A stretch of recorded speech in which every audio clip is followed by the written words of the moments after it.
Value Impulses with Dr. Ulrich Vogel, Personnel Diagnostics, Insights, Leadership Assessments, and Personnel Development.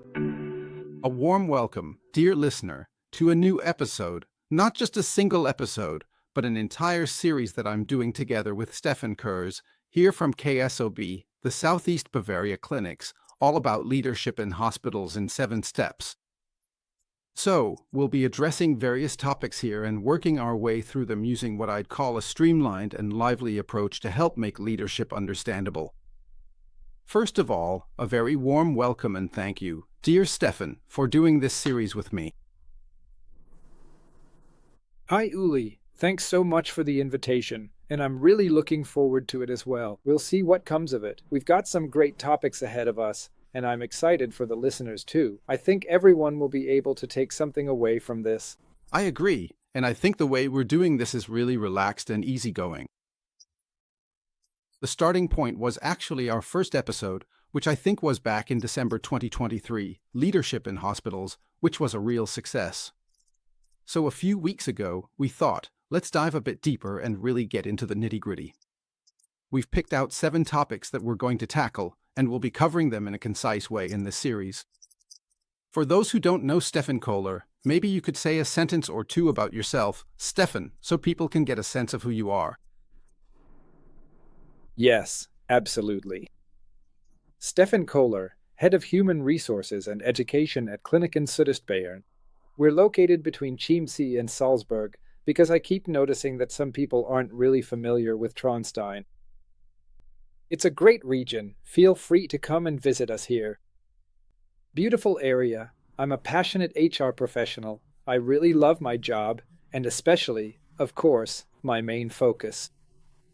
The topic is leadership, applied leadership, arriving, and that's why it fits so well that we're doing this podcast together. Exactly. Thank you very much, Steffen. That was short, sweet, and to the point. You're also active on social media. I'd even call you an influencer for your company and for the cause, just like you said. You're passionate about HR and also about leadership. We've known each other for over 5 years now. We've already done a few things together, and this fruitful collaboration is now leading to a format like this, which is something new for us as well. We have 7 episodes ahead of us, and today is episode 1. The title, Why, What For, and How, Core Values in Leadership. And that's what we're going to take a closer look at now, especially in terms of how you can connect these things. You could also put it in more sophisticated terms, values in the lean hospital strategy, how, as leaders, we can clearly define values, and how we can make it clear in just a few minutes what the true significance of core values is for our daily actions. There's that old saying that people often set their values so high that they can just walk right underneath them.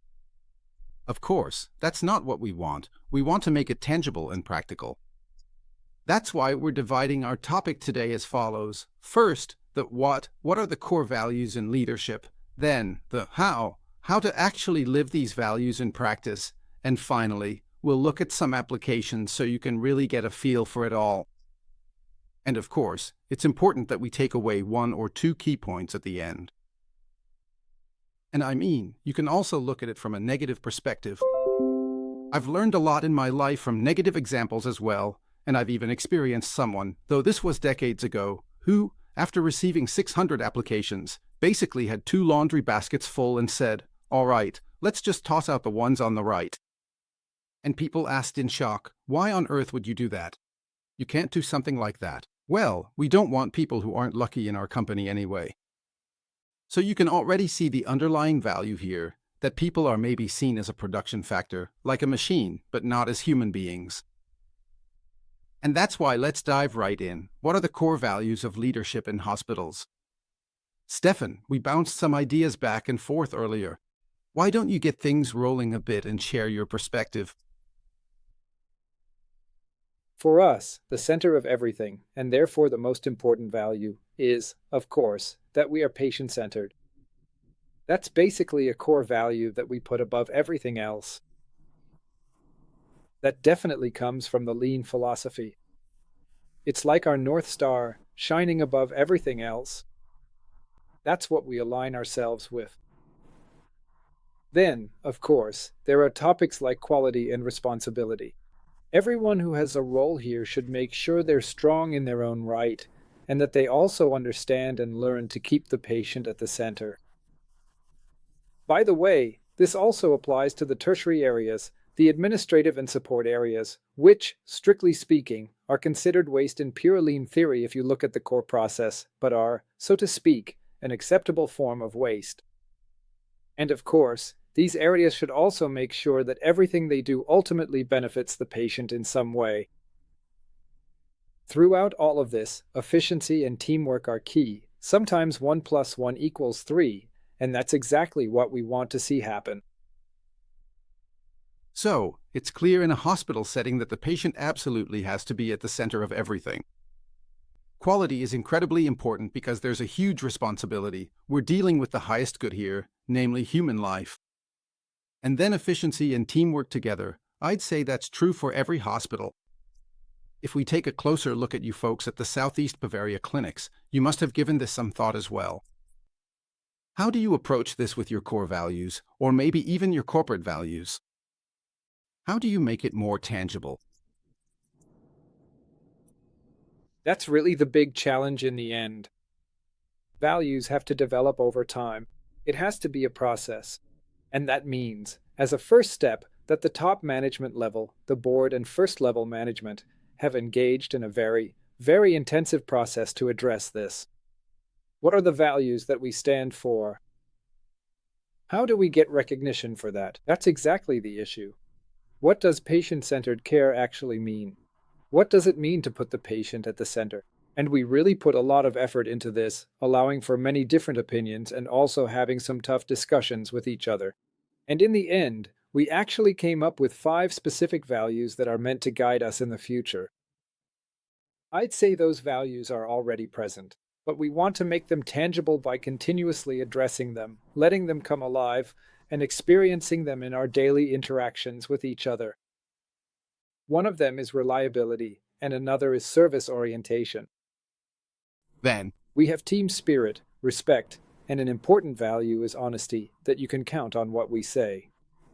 This is also reflected in our guiding culture, especially in the area we call respect, to give a general idea of the direction we're heading in. But the most important point, briefly, we want to live these values, and that's why we took a lot of time, and time is a very precious commodity in a hospital, to develop them. So they weren't just generated somehow or simply copied from somewhere else. Instead, it was a wonderful process with colleagues who certainly contributed their own opinions. And now they're there, ready to be further developed, experienced, and ultimately to become a fundamental attitude. how can you, as a leader, once you understand how these were developed and so on, and also personally think, yes, that makes sense? These are 5 values that, when you look at them side by side, really give a comprehensive picture. But how do I actually bring this into my daily leadership routine? Have you developed any tools for this, or is it more like, well, folks, now do something with it, because you can't really prescribe behavioral anchors for everything and so on? We once developed a competency model, and things like that are relevant there. But when it comes to values, it has to be something that's individually expressive in some way. How do you feel about how leaders in your company deal with this? Just yesterday, I had a phone call with one of our senior doctors from one of our locations, and he was really excited to tell me how he shared with the other doctors in a meeting about the appointment I just described. There were several rounds where we really wrestled with it. He also used the word wrestled and noticed that his colleagues listen differently than they usually do when it comes to topics related to administration. Doctors are in their own world, they're just very focused, they're experts. We also respect that to the highest degree. And All the more, I find it really valuable when colleagues now say, well, we also want to live these values, but we also want our colleagues to understand why we have them and how we want to make them observable. So, on the one hand, he just did it directly, probably something like a town hall in his area. I personally use the team board for that. So, we have our own variation of the Kaizen board. We call it the team board. It's on every ward. I've also established it in administration, in all my teams and departments, and I personally host 3 of them in my area. I use one of them regularly to communicate these topics. They're at the center of things. That's where we give each other feedback and challenge one another. For me, it's a big challenge right now, coming from our sense of respect. That's just how we are. It's kind of like a guiding principle. The first point we're challenging this month is the topic of listening and valuing others through active listening, and so on. You know all about that. Just challenge me to keep my mouth shut for once and actually listen to what the other person has to say.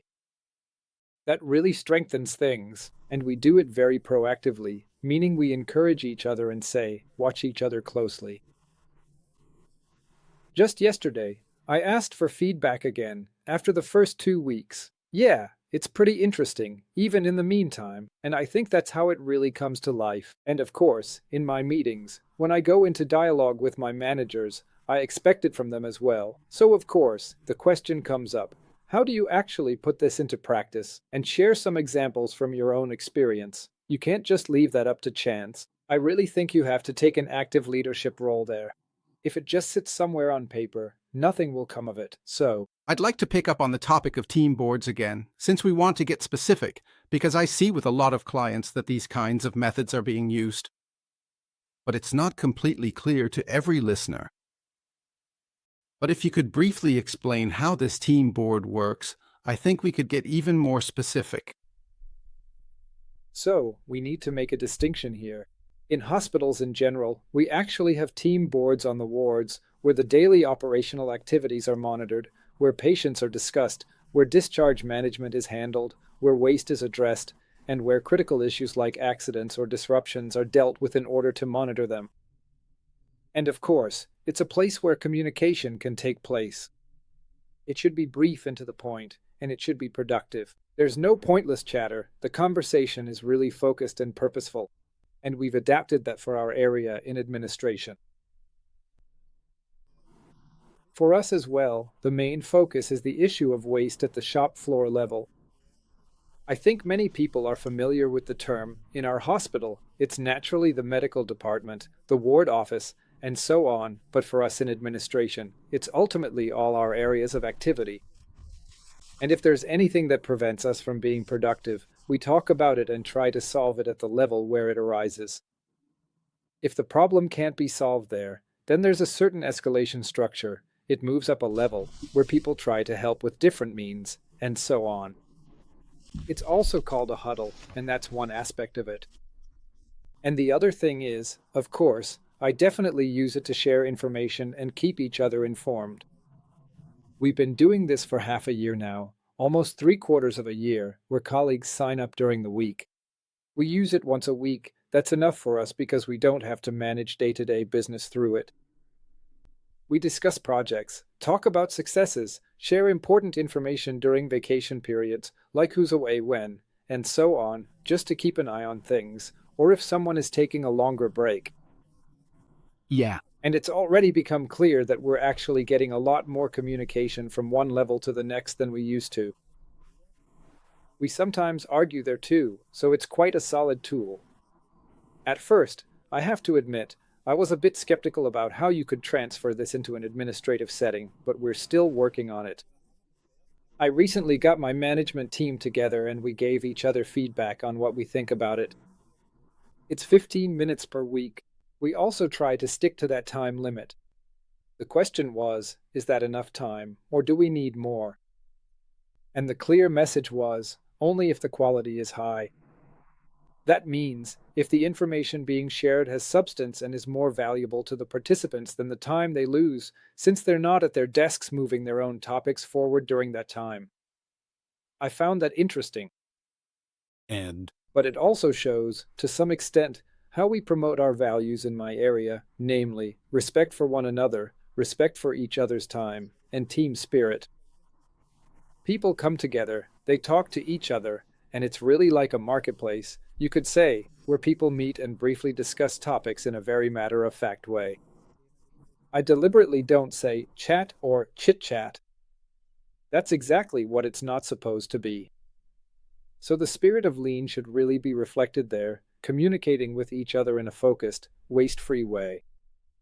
Yes, I understand. So we're paying a bit more attention to this now, because through communication, no matter what formats or tools we use as leaders, we have the opportunity to convey values and also to sense how the core values are being lived. And that's why it's important to talk about these formats.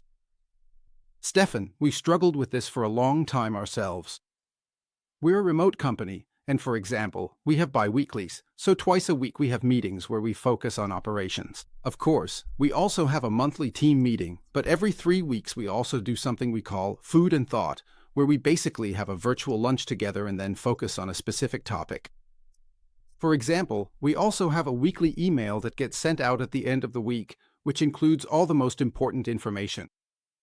And as a remote company, we do need to have a bit of a chat during these meetings, since we're not really bumping into each other in the hallway.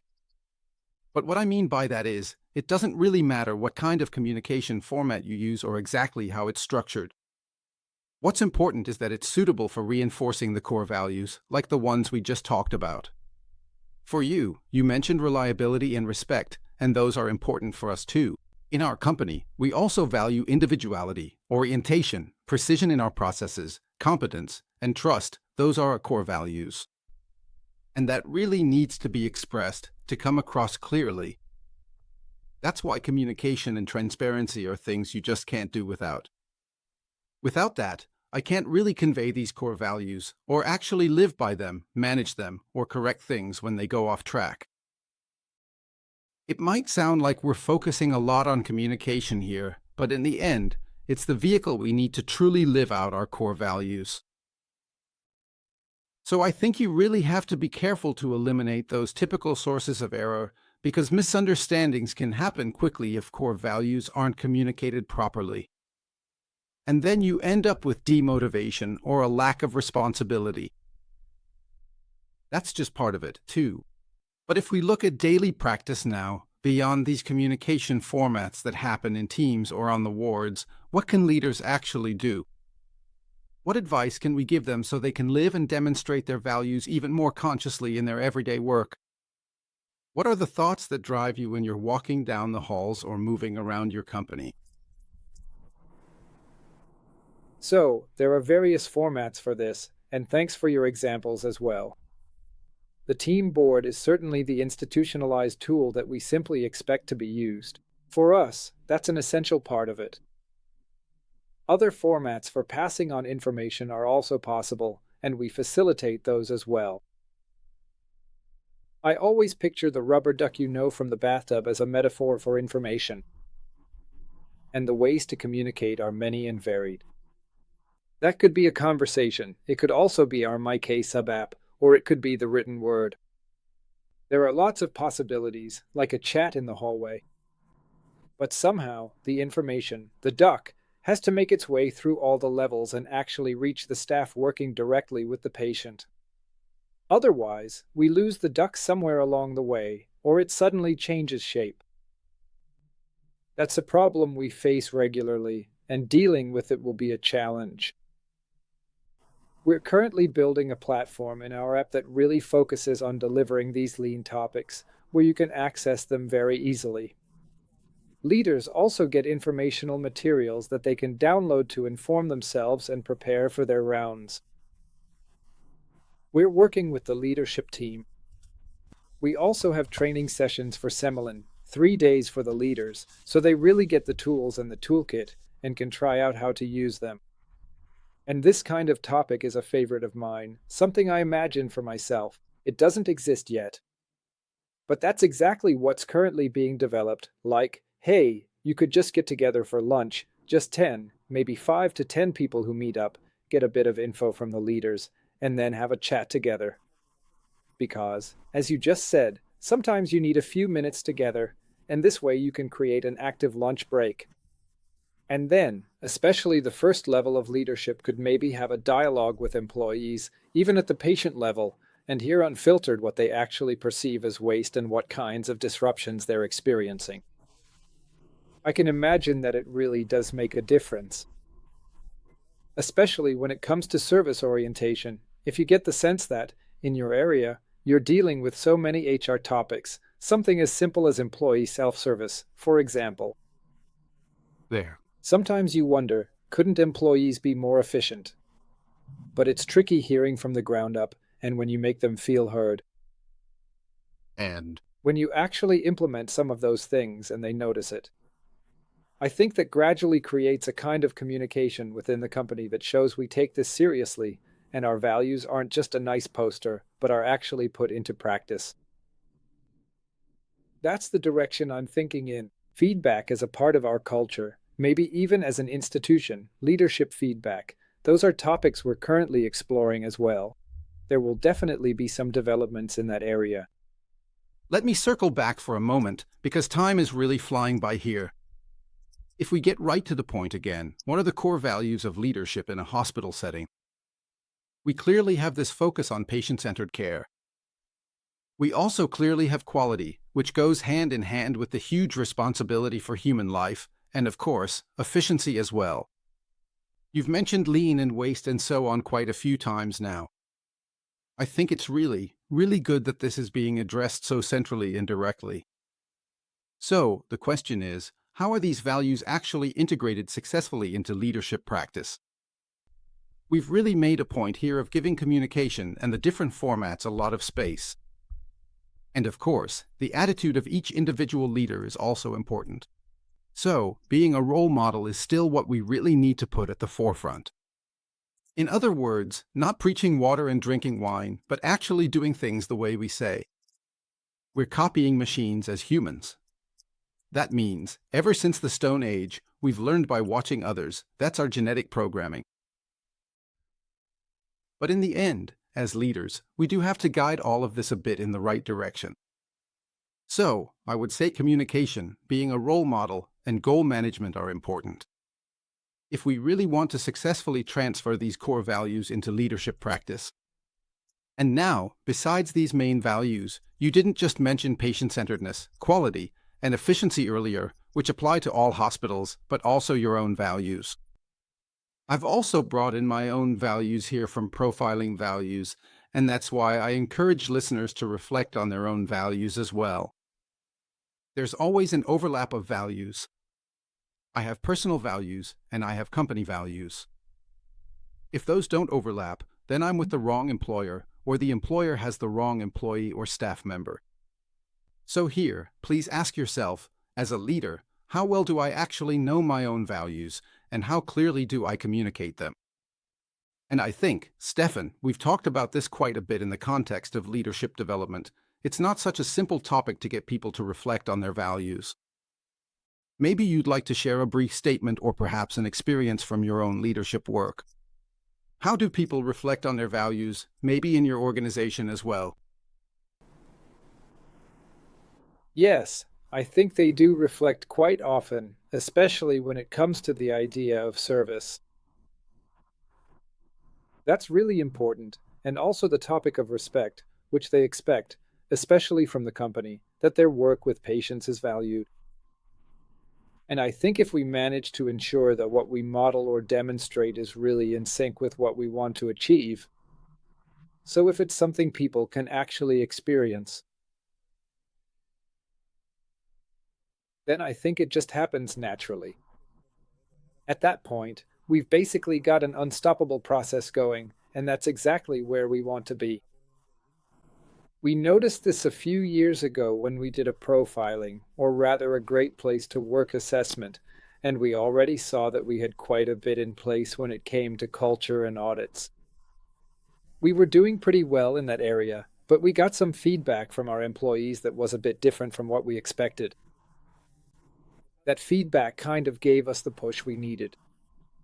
We had to take a closer look, what was really going on there. So, if the tools are there, you just mentioned that we have clear structures, that we're efficient, and that quality is generally understood. Then it really comes down to, what kind of attitude do we have? How do we communicate? Are we leading by example, making these topics tangible, leading without fear, giving people space, and trusting them to take on responsibility? We wanted to strengthen these aspects, and that's a process that's actually been underway for a few years now. And that's why I can say this isn't really anything new. We just want to keep the momentum going, and as we slowly shake off this post-COVID paralysis, we're really picking up speed again in terms of performance, almost back to where we were before COVID. And of course, the goal now is to combine all of this with being a valuable employer for our staff, especially important these days, so that our employees can actually experience our values and word will get around. That way, we'll get more applications across all areas because it really is a small world, even in nursing, for example. They talk to each other, they're all connected. We're happy about everyone who comes back.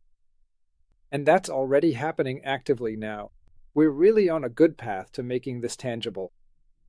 And I think that's actually the answer to the question. And we should never rest on that. You know, you tend to make the biggest mistakes when you're riding high on success. And I think we've already achieved some real success there. We don't need to hide ourselves. But that has to be our mission, not just the end point. We're just starting the journey. So, it's like riding a bike. You really do have to keep pedaling, even when you're already seeing success. Very, very nicely summed up as a takeaway, just to put it briefly. So, values are simply the foundation for successful leadership, and they should be consciously communicated and lived out as an example every day. And that's why I want to highlight once again the role model function of leaders when it comes to core values. Leadership thrives on authenticity, but in the sense of a clear connection to one's role, not an authenticity that's quirky or odd. No, it's about fulfilling the role we have here and making sure the practical application of values is truly reflected in our daily routines. The topic of roles leads us right into a preview of our second episode, where we'll be asking, how are roles properly assigned, and how can leadership be clearly structured in that context? So, I think we've covered a good range of topics and managed to stick to our time. And now, Steffen, I'm already looking forward to our second episode, where we'll take a closer look at one of the terms from the playbook. So, dear listeners, stay tuned for the next episode. And Steffen, thank you so much for joining me.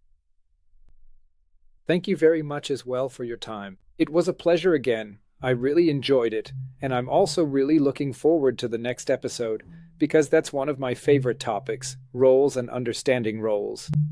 We've got a lot to say about that. So, dear listeners, see you then. Bye for now. Take care.